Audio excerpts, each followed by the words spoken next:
cosmos or the creation is made to order. That is, it is moving by a plan, it is not moving random. And it is in a process of genesis or evolution, always, from within itself.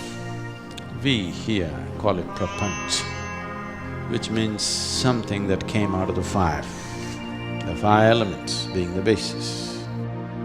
Something that is beyond prapanch could be related as cosmos. We call it Brahmanda. When the yogis saw the nature of the cosmos as to how it's evolving from within itself and its ability to evolve is quite limitless, they were tempted to make their own cosmogenic process. Many wonderful attempts, which work incredibly well, have been made in various parts of this country and also in certain other parts of the world. Essentially coming from this part of the world, people went and created, you must see Delphi, where they created to create a miniature Kashi.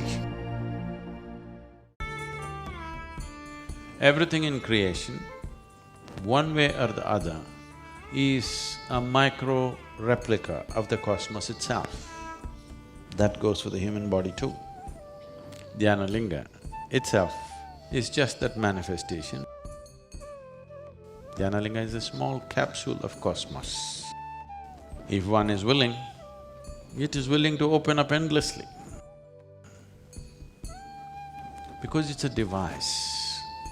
It's a device that facilitates the ultimate possibility.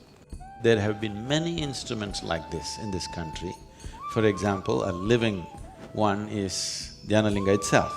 To create that, it took our life.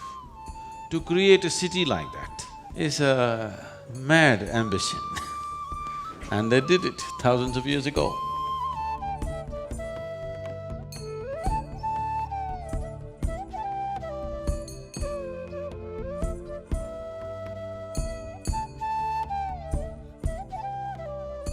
When Athens was not even thought of, Kashi was.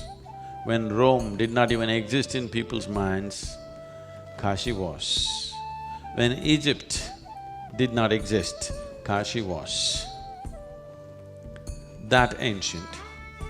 And they built a kind of a instrument in the form of a city, which is a kind of instrument which brings a union between the micro and the macro.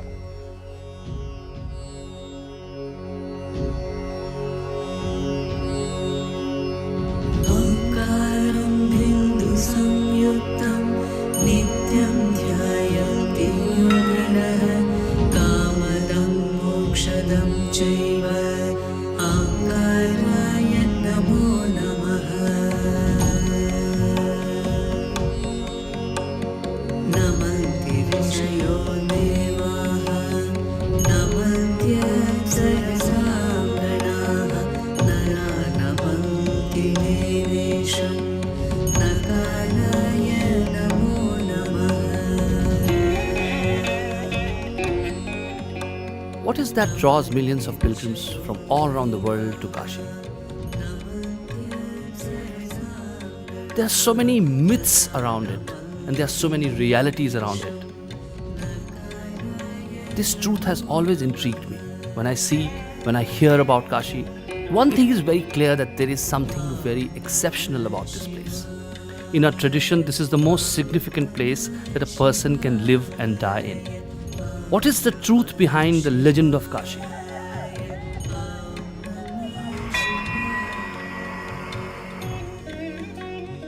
They say Lord Shiva lived here himself. All this drew me to come to Kashi and spend time with someone who could unveil the realities of Kashi, who can mystify and demystify Kashi for us.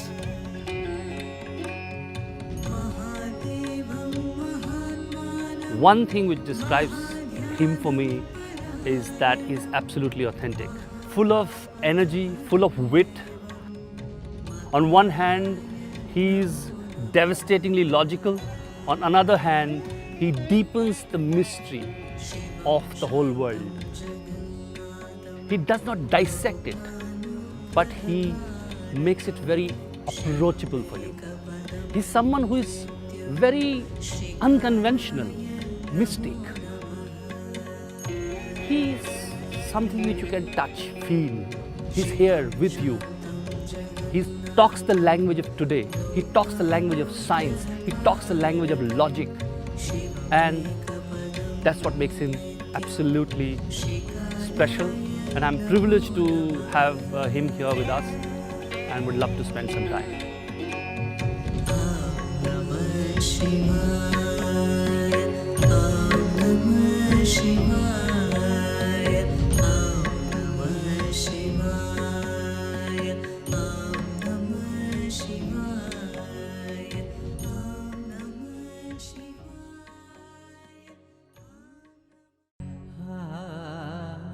Once, Brahma, the Lord of creation, and Vishnu, the sustainer of the universe, got into argument about which of them was the more important. Seeing their quarrel grow intense, the other gods went and pleaded with Shiva to put an end to this futile battle. Shiva took the form of a huge column of light. Piercing through the earth, the fiery column blazed far into the sky and soared into the heavens. Astounded, Brahma and Vishnu decided to find the source and the height of this brilliant, mysterious pillar of light. Brahma took the form of a goose and flew high into the sky. Vishnu took the form of a boar and dug deep into the earth. They searched for the end of the pillar for many eons.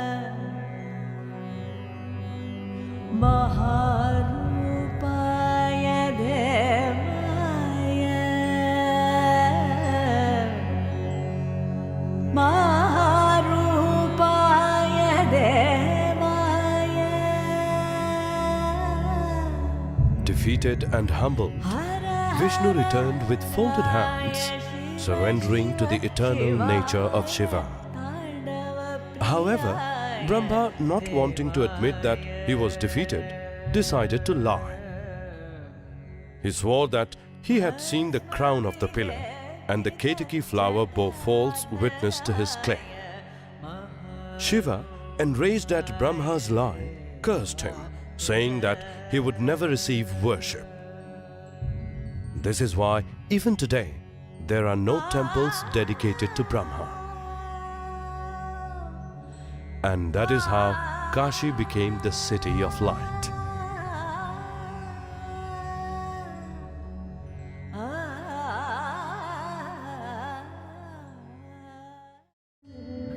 Sadhguru, one has heard so much about this city. Since time immemorial, people have talked about the significance of Banaras. What is so special about this city? Also, one hears about the design of this city. There were some yantras and there was some thought process behind the city. Can you please elaborate on how this city was created and what is the significance of it?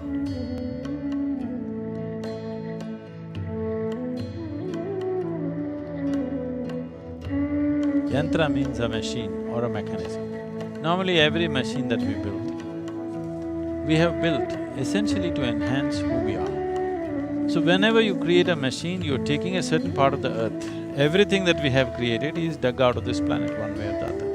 When you take material from this planet, there is a certain inertia to that machine. So when we think of something that has to function for perpetually or for an extraordinary length of time, we want to create a machine which does not have this need for inertia. So we try to create an energy machine. This is what you traditionally know as yantras. Yantras can be very simple yantras. A simple triangle is a basic yantra. Various types of arrangements can be done to build different levels of machines which will function for your well-being. So this Kashi is a phenomenal yantra like never before or never after, to create a large human body, a magnificent human body which doesn't have the inertia of carrying physicality with it, so that it will be on all the time and it can just download the whole process. Solar system is like a potter's wheel. because it's churning in a certain way, this manifested this way. This is a pot that has been churned out of this potter's wheel of solar system. So it's all very related. The diameter of the sun and the distance between the sun and the earth is 108 times. And within your own system, out of 114 chakras, 112 are in the physical body. But when it comes to doing something, there are only 108 that you can work with. The other four will just blossom if you nurture the rest. There's nothing to do about them. So there are 108 systems of yoga to activate 108 chakras in the body. The whole city was built like that. Because it's made of 5 elements and generally it's considered Shiva being a yogi and a Bhuteshwara, his number is 5. So, they built it to the dimensions of 5, the 5 crochets and the diameter and the radius of the place is 5 crochets. Like this, they built many layers. So this is showing you the fundamental geometry of Kashi. So, at the edge of the Ganga is where it begins, and these circles describe the parikrama, the outermost parikrama, totally measuring to 168 miles.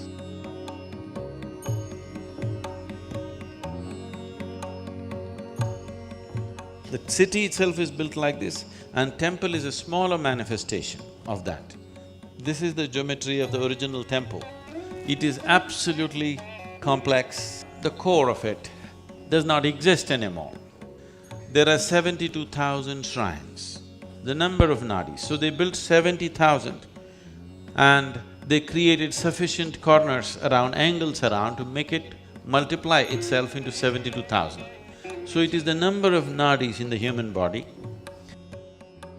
The whole process is like a manifestation of a mega human body to make contact with a larger cosmic body. Geometrically, a perfect manifestation of how the cosmos or the macrocosm and the microcosm can meet. They created an instrument in the form of a city. To create a tower of light, to create a connection with the cosmic manifestation, and here we are, the microcosm, to connect these two things, they created 468 temples. They're shrines. The basic temples are 54 for Shiva, 54 for Shakti or Devi. This is because in the human body itself we see that one half is Pingala, other is Ida, this is masculine, this is feminine. This is why Shiva being represented as half Ardhanarishwar, half female body and half male body. So they created the whole city like this body, and these 468 came because for 13 months in a year, in the lunar calendar, every 3 years there's an extra month. 13 months and 9 planets into 4 directions or 4 fundamental elements. 5 elements are there, we don't do much about Akash. Your physical body is seen as 72% water, 12% earth, 6% air, 4% fire, another 6% is space. So if you have mastery over this, all yogic system comes from an essential science called Bhuta Shuddhi. That means mastering or cleansing the elements within you. If you take certain mastery over your elements, suddenly you will see wonderful things will happen to you. I can show you thousands of people who walked out of their physical ailments simply because they do some simple Bhuta Shuddhi process. So based on that, they created this. Whatever we saw as Sapta Rishi Puja, in tandem, in 468 temples, these things would be happening. And it would create such a phenomenal energy that everybody was longing to be in this place. And if you're born in India, your only dream is to go to Kashi. And it not only became a spiritual center, this was a center for music, arts, craft, and a commercial center and an educational center. The greatest minds in this country came from this place. Albert Einstein said, the Western sciences, the modern science couldn't take a single step without the basis of Indian mathematics. And that mathematic came from this place. The basis for that mathematic is here. And these things, the yantra, the way they created the city is so meticulous. Geometrically, mathematically, it's so perfect, so absolutely perfect, that everybody wanted to be here because it created such a phenomena around itself.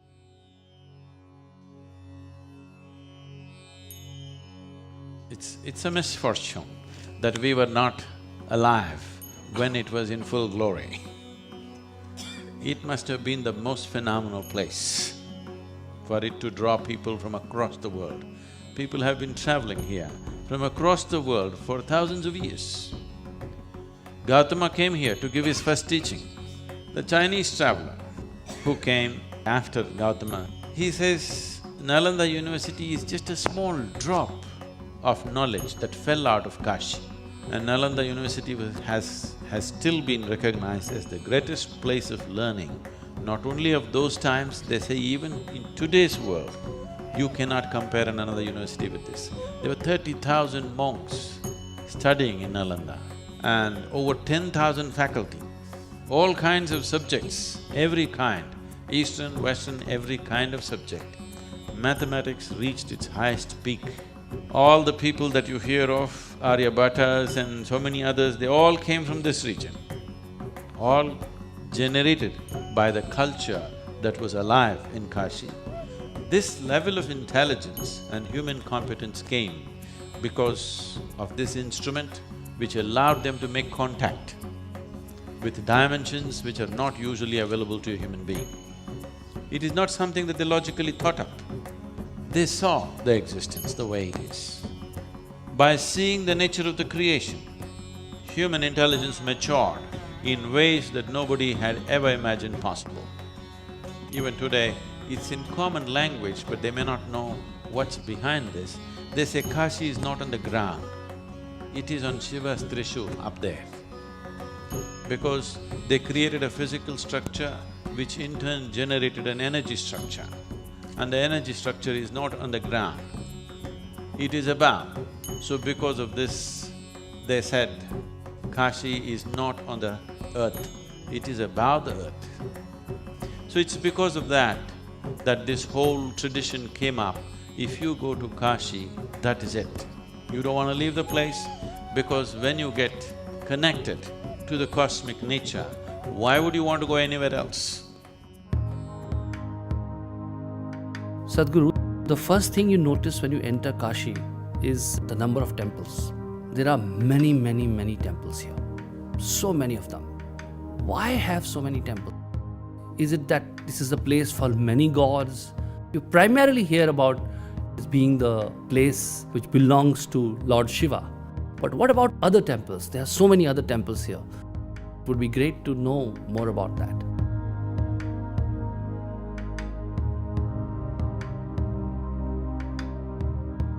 According to iconographic proof, the oldest piece of iconography or a coin which depicts Shiva is about 12,400 years old, where Shiva is sitting in Siddhasana like this and with a bull next to him. 12,400 years ago, if they had to make a coin, by then he was already an icon. That means maybe there are a few thousand years before that.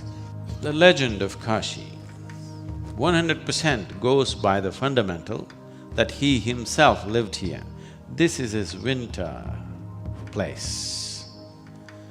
He lived as an ascetic in the upper regions of Himalayas. He liked it there. He didn't mind the cold. If it got too cold, he smeared himself with ash from the cremation grounds and that kept him going. But when he got married to a princess, compromises have to be made. And being a graceful man, he decided he will move to the plains. As this was the most fabulously built city of the time, naturally he decided his new bride and him should move to Kashi and no other place. And he moved to Kashi. He said, this is it. this is my abode. And he himself took the effort to consecrate the space into a powerful field of energy which still lives. There's a beautiful story. Shiva himself left Kashi because of some political reasons. Yes. There was a king called Divodasa. Divodasa became a phenomenal king. So, because the gods were afraid that Kashi may lose its reverberance if it's not properly managed, so they asked him to become the king. But he put a condition that if I have to be the king, Shiva has to leave the place. Because anyway people will go after him, I will sit in the palace, what kind of king am I?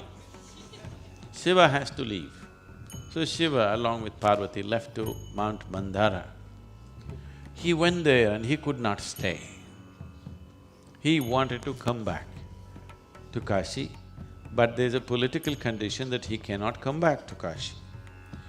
So he said, get this Divodasa out, I want to go. So he sent 64 yoginis. He said, somehow corrupt the king. Once we find some fault in him, we can send him packing and I'll come back. They came here, they entrenched themselves all over the society, wanting to corrupt the society, but they loved the place so much, they forgot the mission. They didn't go back.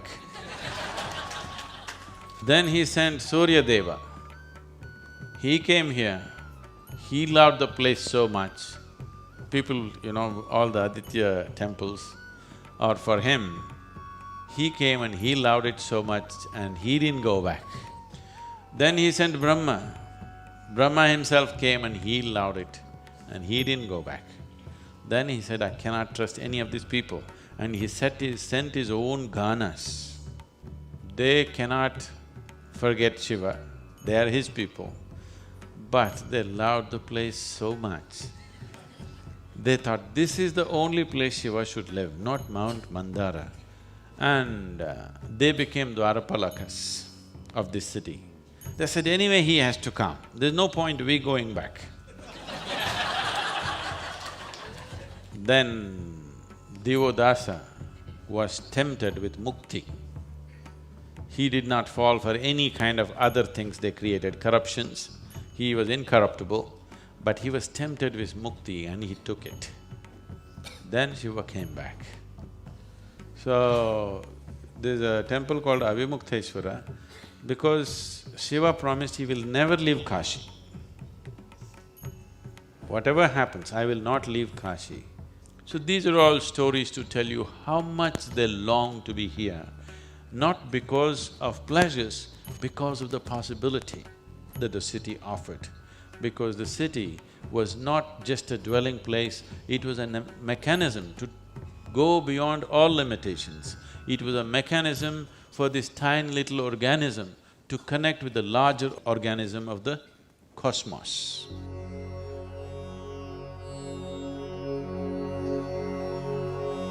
The 8 Kal Bhairava temples are located in 8 cardinal directions of Kashi, protecting the whole mandala. These are Unmat Bhairava, Krodhana Bhairava, Kapala Bhairava, Asitanga Bhairava, Chanda Bhairava, Ruru Bhairava, Bhishana Bhairava and Samhara Bhairava. In the Kashi Khanda Purana, the Kashi Kshetra is said to be standing upon Shiva's Trishul, and 3 main temples form the 3 points of the trident. These 3 main temples act as the fulcrum for the mandala. They are Omkareshwara in the north, Vishweshwara in the middle and Kedareshwara in the south. Each temple forms their own khanda or sphere of influence.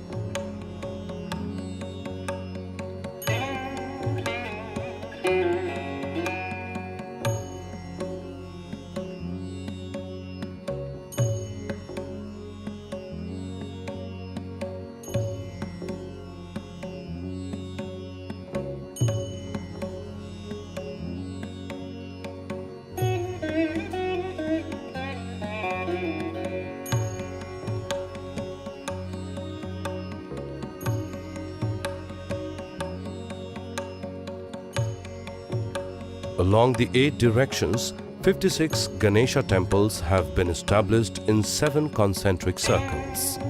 Their walk of devotion to visit these 56 shrines takes the pilgrims in a natural clockwise spiral that ends at the Kashi Vishwanath temple. There are also 64 Yogini temples, 12 sun temples, 9 temples for Navdurgas, 9 Chandi temples, and many others which form the 468 major shrines of Kashi. The 12 Aditya or sun temples are also located in accordance with the transition of the sun through half of the year from Dakshinayana to Uttarayana.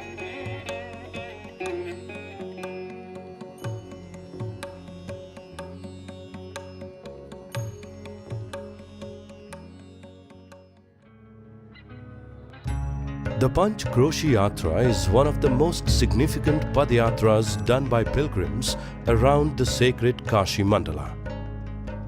Along this route, there are 108 shrines to which pilgrims travel by foot. There are 5 major villages where pilgrims can rest and even stay overnight. Even today, gold trees built by kings a few hundred years ago are still intact.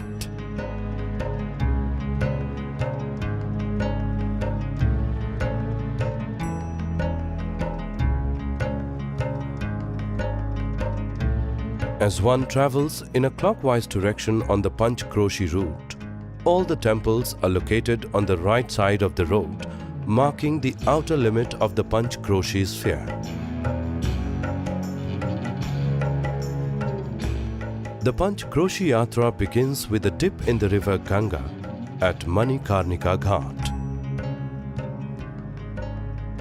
The first major temple on this route is the Adi Karmadheshwar temple. The linga here was consecrated by sage Karmadheshwar. In the Kashi Khanda Purana, it is said that yakshas and ganas always lived on the trees and near water bodies. On this route, their shrines have also been placed in the same way. The second temple on the route is the Bhim Chandi Mandir. Bhim Chandi Mahadevi Sarvarachas Bhakshini Muni Tran Kare Devi Namaste Stu. This Durga temple is said to have been established by the Gandharva who worshipped Devi here. She is said to protect all devotees who seek her grace as her own child, blessing them with health and well-being.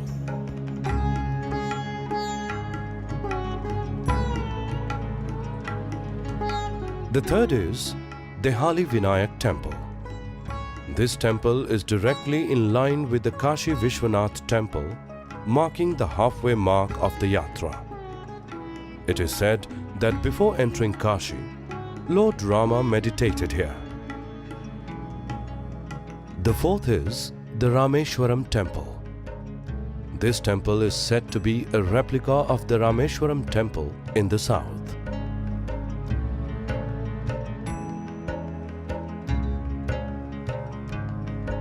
It is situated on the banks of the river Varuna and marks the northernmost point of the yatra. It says in the scriptures that all the lingas of the Kashi Mandala fall under 42 kinds. In the Kapildhara temple, all 42 kinds are there in a single form.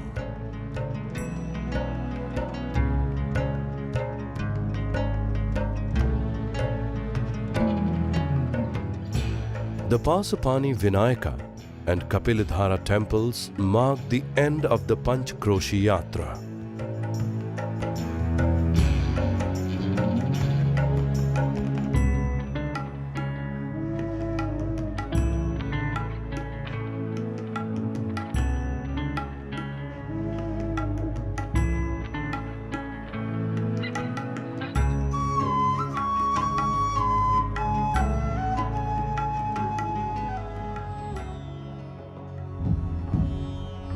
Sadhguru, this is also called the city of death. In every Hindu household, you hear that one has to come to Kashi, either to die or after one dies to do the final rites here. Why is this tradition? Why do we hear about moksha and nirvana and all those words associated with Kashi? I would love to know why Kashi is so significant and so linked with life and death.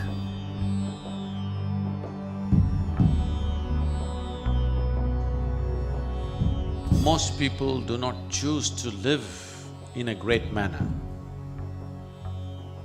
They have an aspiration, at least they want to die in a great way. Dying gloriously means death leading not just to disposal of body, but death leading to an ultimate liberation. That little aspiration brought millions of people to Kashi to die. It almost became like a city of death. People want to die here.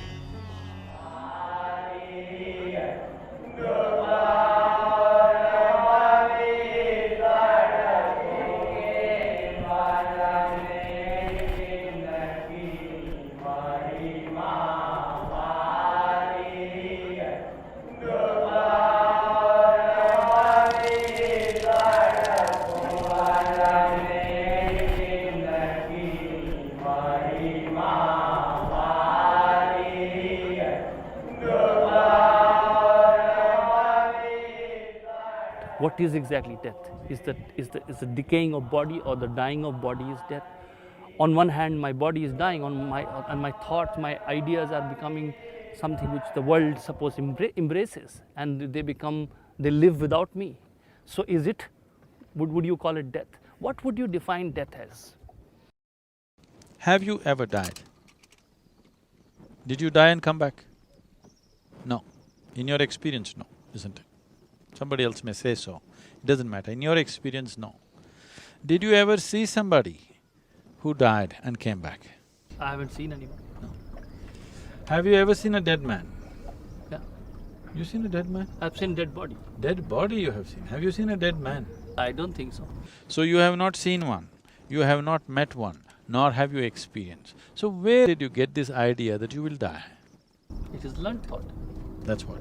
It is a fiction of the ignorant, created by the ignorant. There's no such thing as death. There's just life, life and life, moving from one dimension to another. So only when people are ignorant and their vision of life and their perception of life is very limited to physical nature of the existence, then they will think of life and death. Otherwise, there's just life and life. It's common knowledge that one is born. The life process, you didn't just pop out like pop and fell here like a baby. Slowly you evolved in the mother's womb, isn't it? Life slowly infused itself into the flesh, and what is your mother's flesh slowly became you, because you invaded that part and that became you. It's happened slowly. So even when you die, you ever spent some time with a dead body? You will see up to 11 to 14 days, fingernails will grow, facial hair will grow. All hair will grow, but because if somebody has shaved, you can see it's growing. The prana doesn't leave the system immediately. You're dead for practical purposes. For the world, you are dead. For yourself, you are not fully dead.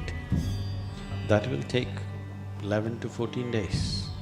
That's the reason the karmas and kriyas are done the way it is done. When you burn the body, it's just instantly out, everything is finished. You must go to Manikarnik Ghat and see. On an average in Kashi, every day about 40 to 50 bodies are burnt. Just sit there for 3 days. If you sit in sadhana there for just for 3 days, you will see what a difference it will make. Simply because this energy is being forcefully ejected from the bodies. It is almost like human sacrifice, because the energy is being forcefully thrown out and there's a phenomenal amount of energy, and if you know how to use it, This is the reason why all the certain types of yogis are doing sadhana, including Shiva himself, always doing sadhana in the cremation ground, because without harming any life, you still can make use of life. And especially when fire is there, the element fire creates a certain aura or a certain sense of akash around it always. Akash is significant for human perception. Only where there is akash, a strong presence of akash, one's ability to perceive is enhanced. So here both are happening. One thing is lot of energy being ejected out of the remaining aspect of prana is being thrown out because body is being destroyed, the foundations are being taken away. And there is fire. Together, it is a very conducive atmosphere for one who wants to know, for one who wants to heighten his own energies. So cremation grounds have always been so. Sadhguru, also one more thing one hears about a lot is Kala Bhairav and death. I have not read much about it, but have heard a lot about it. Would like to know the connection between Kala Bhairav and death.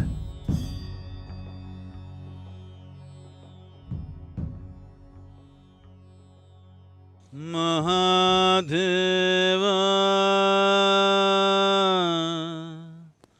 Maheshwara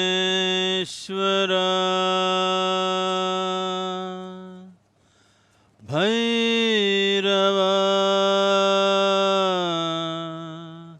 Sarveshwara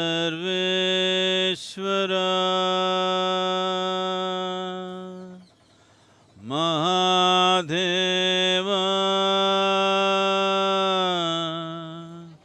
Sarveshwara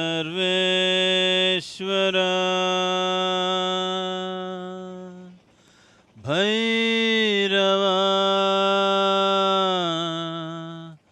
Mukteshwara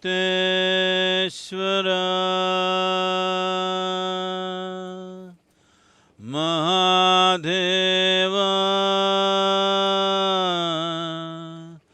Mukteshwara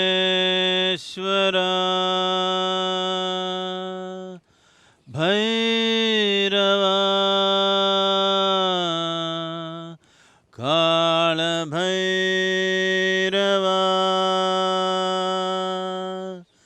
Kala Kala Bhairava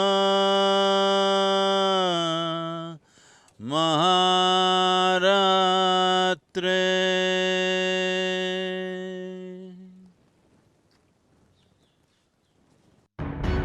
Upon hearing Brahma's lie that he had reached the very top of the eternal pillar of light, a very fierce, terrible form of Shiva emerged. He was Kal Bhairav, the lord of death, who ripped off Brahma's fifth head in an instant. This, however, made him guilty of Brahma Hatya, the sin of killing a Brahmin, and a Brahma's skull immediately stuck to Bhairava's hand. To get rid of the skull, Bhairava took on the Kapala Vrata, or the vow of the skull. To absolve himself of the sin, he wandered across the land, using the skull as a begging bowl. Seeing this, Vishnu advised Bhairava that returning to Kashi, where he had revealed his true form, was his only salvation. As soon as Bhairava entered Kashi, the skull fell. The ground upon which this skull fell was known as Kapala Mochana Tirtha, where the original Kal Bhairav temple was established. Here, Bhairava remains as Papa Bhakshana, or the sin eater, consuming all the sins of the devotees and pilgrims who came to seek refuge in him.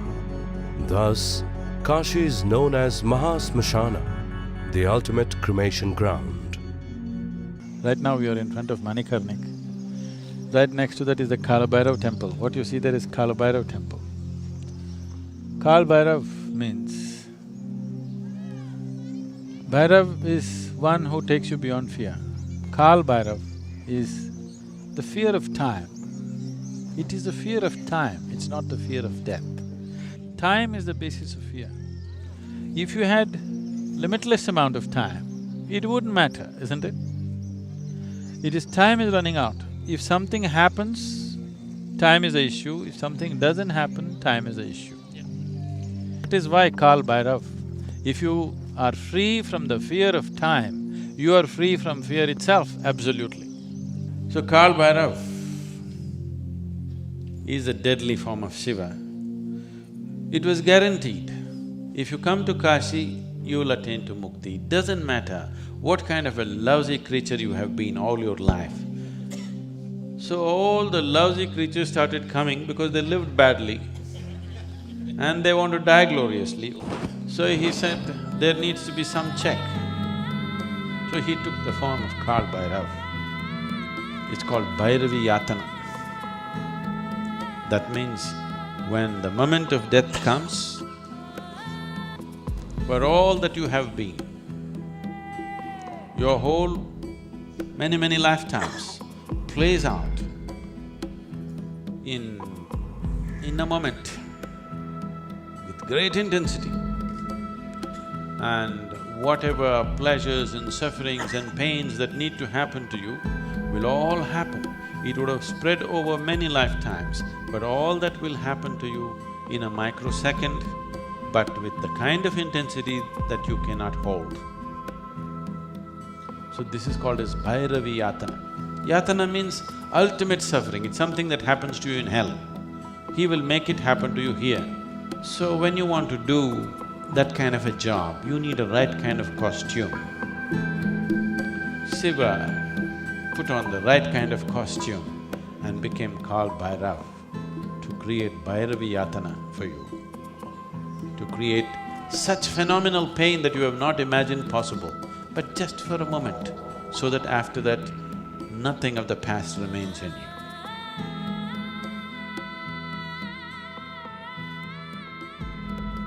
It is said that whoever commits a sin in the city of Kashi will be doomed by Kal Bhairav to wander as a pishacha in a tortured, disembodied state.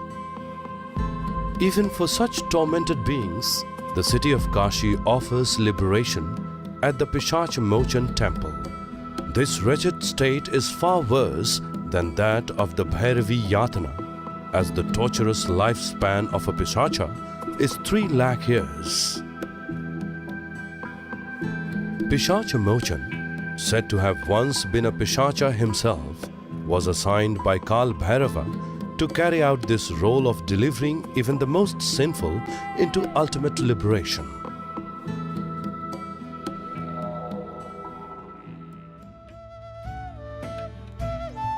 Sadhguru, with such a powerful mechanism set up for a human being to evolve and be liberated in this place, is there a need to do any rituals in Kashi? Because, what I hear from you is that there is a great design to this place, the yantra you talked about. So your mere presence here should be enough. Still, I see many people come here to do rituals of various kinds. What is the significance of such rituals?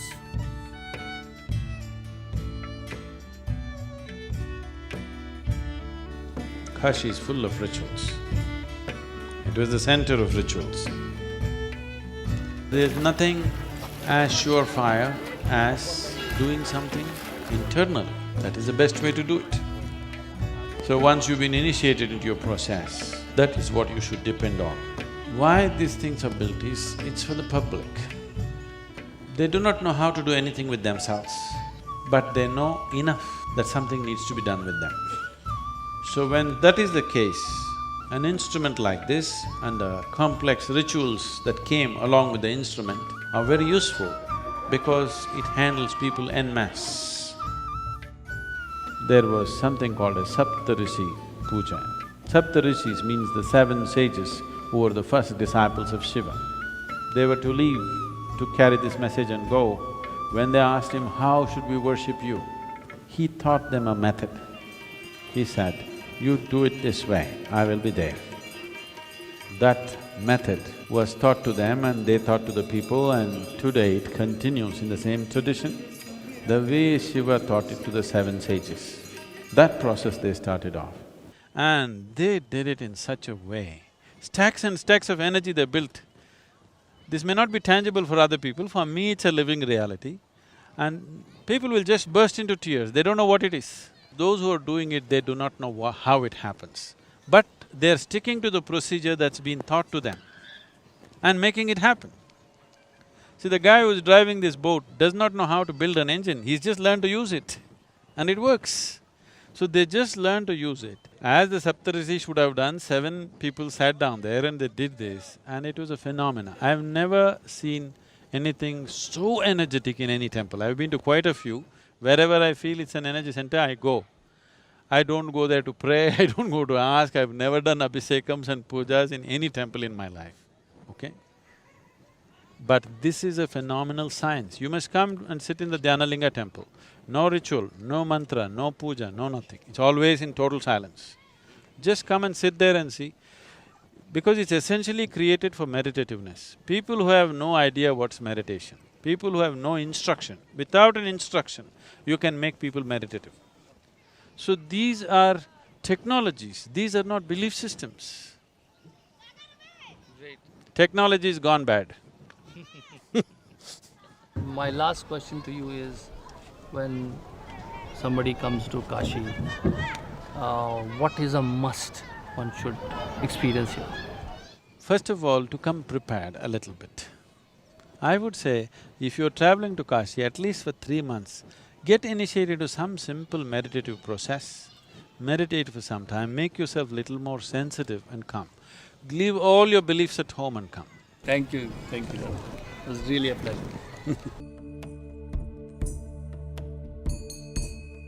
This is the most complex and sophisticated machine on the planet, that's Kashi. It's phenomenal that somebody created a place like this. We bow down to them for the intelligence behind it, the competence behind it, the vision behind it, the compassion behind it, to make it available to everybody. This is what the world needs, not dogma, not philosophies, not belief systems. Human ability to go beyond our sense organs and be able to perceive something which is right now considered beyond. This is the only way a human being will know. This is the only way a human consciousness will expand. This is the only way a human being will evolve beyond narrow divisions that have happened in human societies. But those instruments are being systematically destroyed. It's important that these things are brought back. Past we have survived. The question is, the future, will we survive? This has been unfortunate history of humanity, that the greatest things on the planet will not survive, the crudest things will survive. Unless societies, individual human beings take care to nourish them. It's very important. If you want a refined society for tomorrow, for our children and their children to live, if we want a refined society, it's very important we nurture the sophistication that is around. Otherwise, crude things will dominate anyway. Very easy to manifest the crude, very difficult to manifest the sophistication because it takes thousands of years to evolve it. So, it is a responsibility that we have as a generation of people to bring out the subtle aspects of life and somehow to make them live to whatever extent everybody can do. If we cannot create another Kashi, the existing one we should preserve to whatever extent we can and create more instruments through which human beings can connect to larger possibility. We don't need more books to read. We need more practical instruments and methods through which a human being can expand his sense of who he is right now.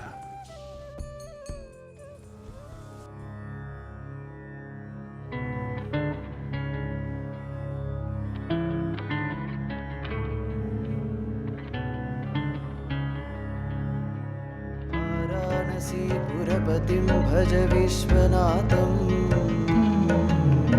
भज विश्वनाथं भज विश्वनाथं भज विश्वनाथं भज विश्वनाथं भूषणभूषिताङ्गम्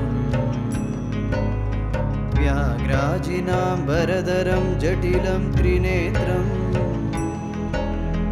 पाशाकुशाभयवरप्रदशूलपाणिम् वाराणसीपुरपतिं भज विश्वनाथम् सीतां सुशोभितकिरीटविराजमानम् फालेक्षणानलविशोषितपञ्चबाणम्